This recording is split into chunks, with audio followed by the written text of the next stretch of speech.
So I'm standing in the airport. I have a 6-week-old newborn in a carrier, a 2-year-old, a 4-year-old.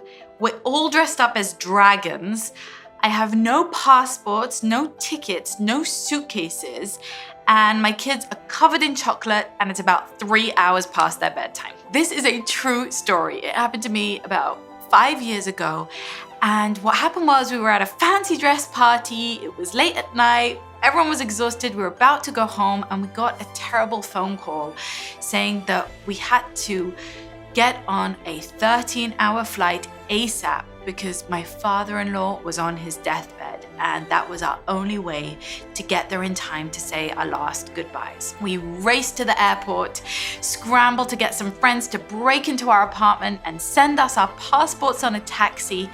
And there I am with no bags, with no snacks, with no toys, about to board a 13-hour flight with tiny kids. I learned a pretty profound lesson that day, and I'll let you know how that story went at the end of this video.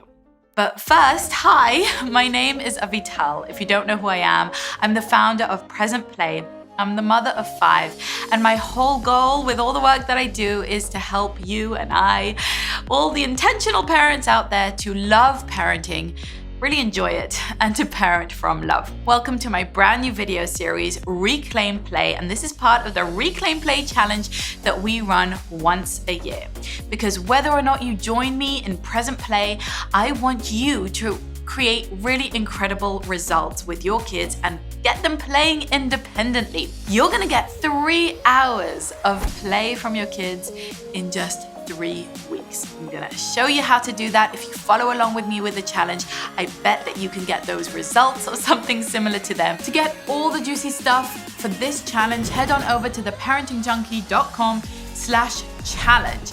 You'll get a beautiful PDF guide. You'll get 21 videos to go along with this challenge and tell you exactly what to do. And you'll get your invitation to our community so that we can support you and celebrate those wins with you as we go along.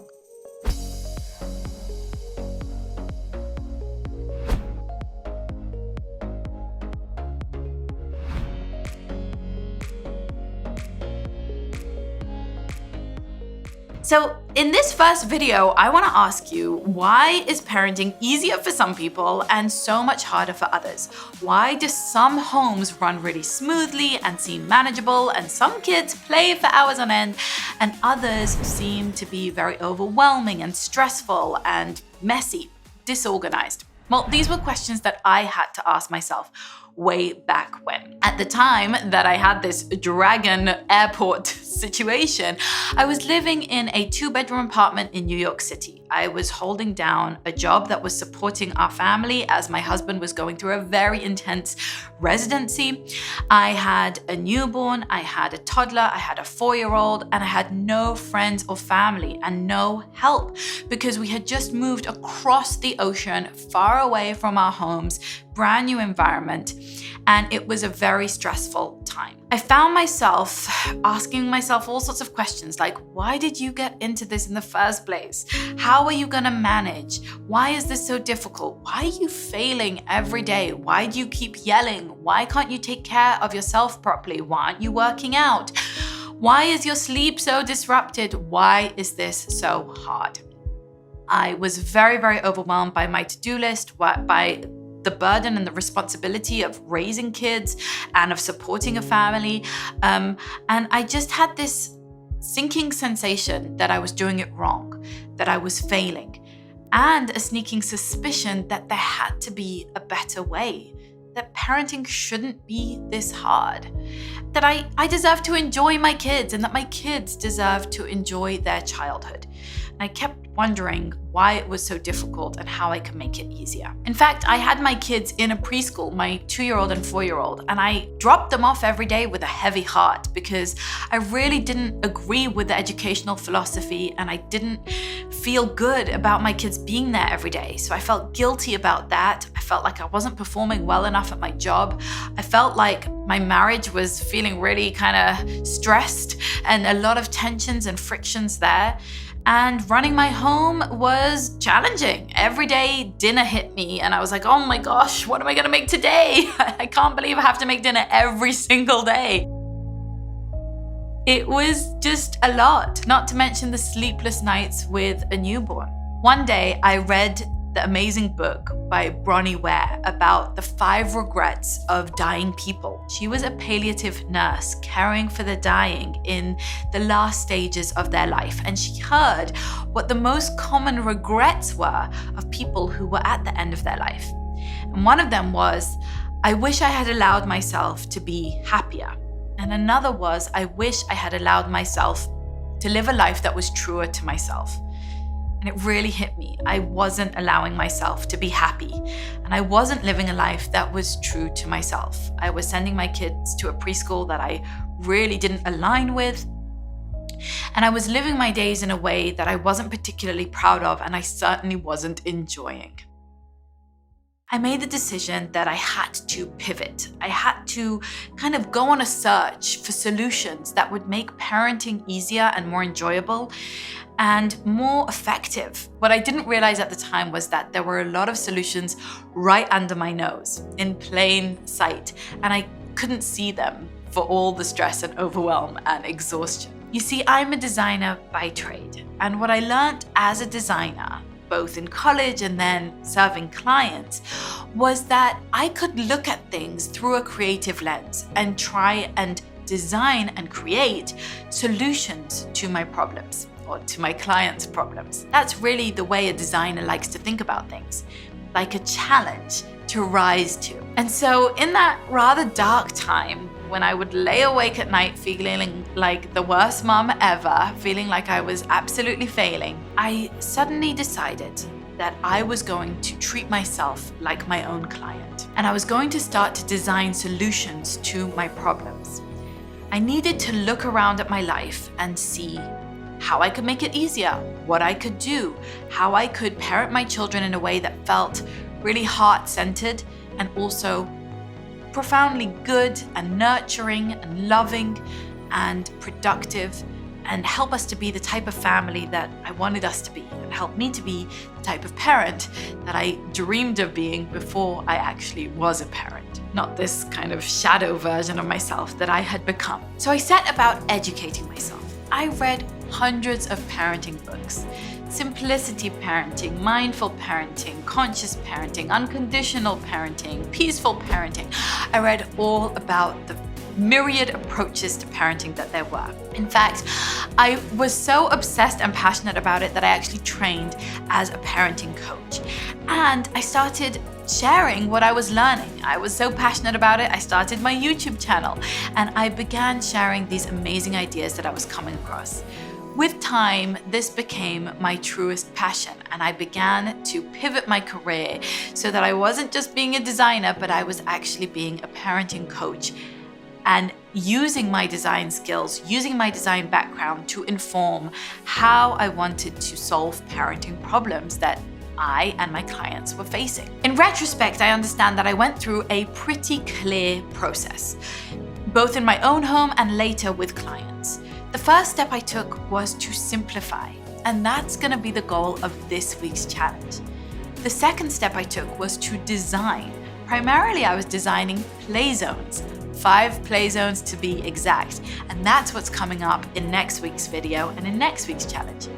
And the third step I took was to learn how to inspire play and really increase the level of independent play that my children were engaging with. But I'm getting ahead of myself. Let's go back to me in that apartment, feeling distressed and distraught and researching all of this stuff, trying to understand how I can make my life with my little kids easier.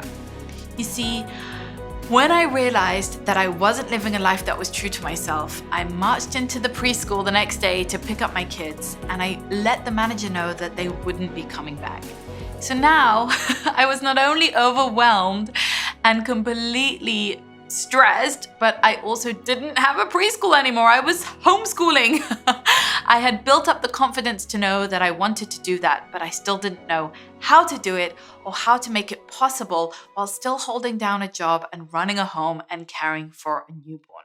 And that's where independent play comes in. As I was reading all of these books, one of the themes that came through loud and clear was how crucially important play is for little kids. And this became a huge part of my solution to many of my problems.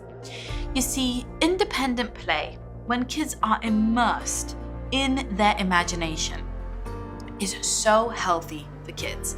It actually teaches them to develop their fine and gross motor skills, to develop social and emotional skills, academic success, all of the areas, all of the key points that you and I want for our children to develop can be reached through play. And not only this, but when kids play independently, it's a breather and a win for us parents too, right? We get to do what we need to do, like go to the bathroom by ourselves, or drink our coffee while it's hot, or get some work done, which I needed and still do need crucially when I'm with my kids at home. And so when they can play independently, that makes my life much better too. But it's also so healthy and great for their development. And that is what I call a win-win situation. But how do we get kids to play independently? It's one of the key questions I get asked so often. Yeah, great, independent play would be lovely, but my kids don't do it. How do you get them to do it? Well, that was a huge part of me putting on my designer hat and figuring out our home. How could our home support our kids in playing independently so that they could learn and grow and have fun, and I could be less stressed and overwhelmed as well? As I've already said, the first step was simplifying. You see, for many of us, our children actually have too much, not too little, at home.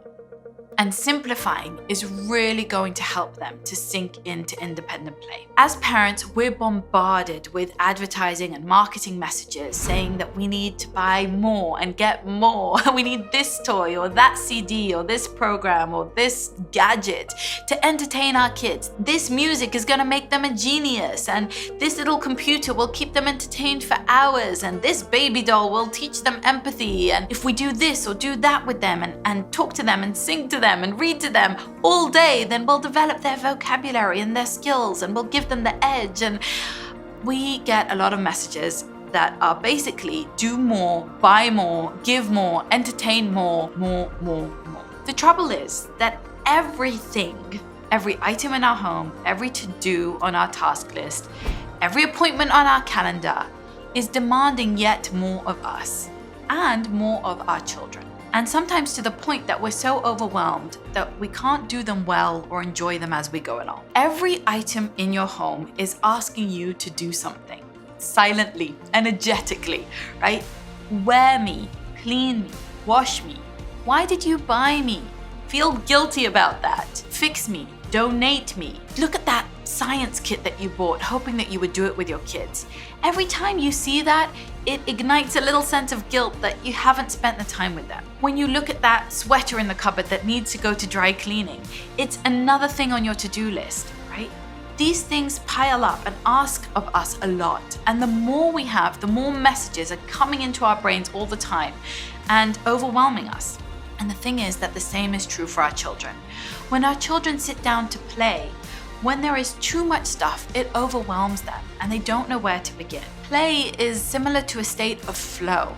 Like Mihai Csikszentmihalyi taught us, flow is this state where you get into the zone, where you don't want to be interrupted. You're really challenged, but you're really enjoying what you're doing. You kind of forget about time. You forget about space. You forget about your own name. You're not self-conscious. You're not even aware if you're hungry or tired because you're enjoying that activity, right? Like riding your bike or crocheting or writing your book. And for kids, that's typically the state of play. When they're in independent play, it's really an immersive state. They don't want to be interrupted. They don't want to be overwhelmed. They don't need a lot of stuff coming at them or a lot of entertainment or interaction with other people. And they certainly don't need to be interrupted and overwhelmed by the adults in their space. In fact, they need something very simple.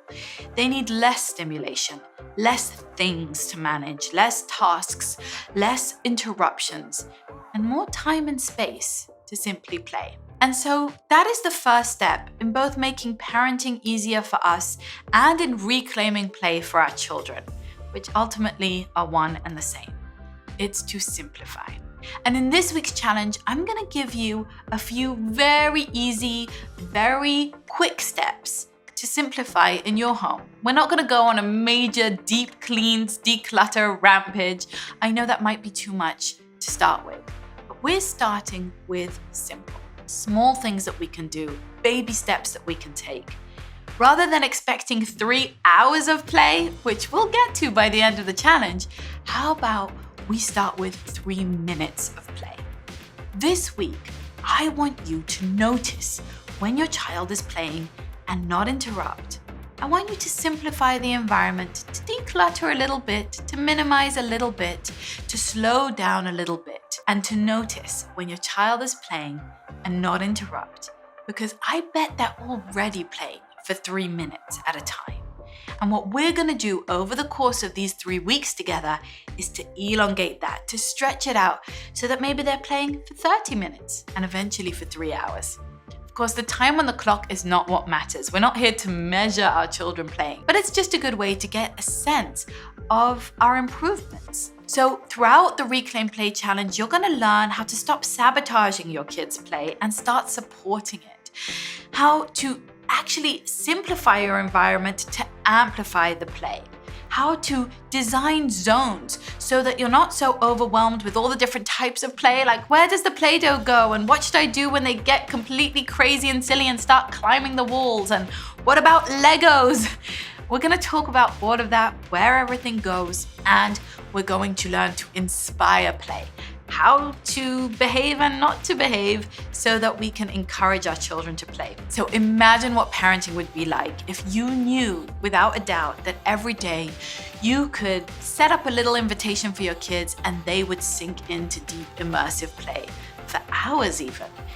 Imagine how that might impact how you feel in your own home, what you're able to do in a day, how well you're able to take care of yourself and all your other responsibilities, and how confident your child feels, how capable they feel, how respected they feel, that their inner world is really being developed and being honored and respected in that way. So I promised I'd let you know what happened on that trip and how that story ended. Remember, we were dressed up as dragons and boarding a 13-hour flight with a newborn and 2 little kids off to say our last farewells to my father-in-law on his deathbed. Well, I learned many things on that trip, and I'm grateful to say that we were able to be there by his side in his last days. But also, I learned that simplicity and having less stuff with us on the flight wasn't necessarily the worst thing. In fact, we can all do with so much less than we think we need. And I took that lesson and applied it further when I got back to my regular life. I did a lot of decluttering, I simplified, and I really embraced the idea of living with only what we really needed, only the true essentials. And that was something that I learned on that flight, realizing that we were totally fine, and in some ways it was even easier. But on a more profound level, it really got me thinking about my own deathbed and what would be coming to my mind, hopefully decades down the line when I look back and think about this time. How could I live a life that was truer to myself? And how could I allow myself to be happy right now as a parent? You know, not wishing the days away, not just waiting for bedtime to come every day, not feeling always like a victim of my own life, but instead, how could I empower myself? How could I double down on what was working with my kids, embrace a more playful, peaceful, and present life with them? That was the catalyst that started my journey. That was the beginning of really learning everything I could learn and experimenting and researching and getting creative with my own life, and what led me to do so with thousands of other parents around the world. So I bet you have a ton of questions. What should I declutter? How should I simplify? What does this look like in practice? I go into all of that in great depth inside of Present Play. But whether or not you're joining me, I want you to get results in this challenge. And so make sure to go on over to theparentingjunkie.com/challenge and grab your guide and grab the little videos and everything that goes along with this challenge. We have a community, we have support. I have people manning a chat box 24/7 to answer your questions.